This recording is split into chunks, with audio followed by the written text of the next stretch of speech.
తెల్లని పాలధారలల్ల పల్లె తెల్లారుతుంటదిరా గుళ్ళోని గంటలు కాడెట్ల మెడలోన జంటగా మోగుతూ ఉంటాయిరా నాగలి భుజాన పెట్టుకుంటే దోస్తులు చెయ్యేసినట్టేరా కొట్టు గోదా పక్కన ఉంటే కొండంత బలగం ఉన్నట్టురా చల్లగాలి మోసుకొచ్చెరా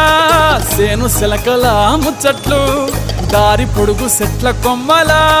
రాలుతున్న పూల సప్పట్లు గట్టి మోపులు కాల్వ కట్టులు చెమట సుక్కల్లో తడిసిన ఈ మట్టి గంధాల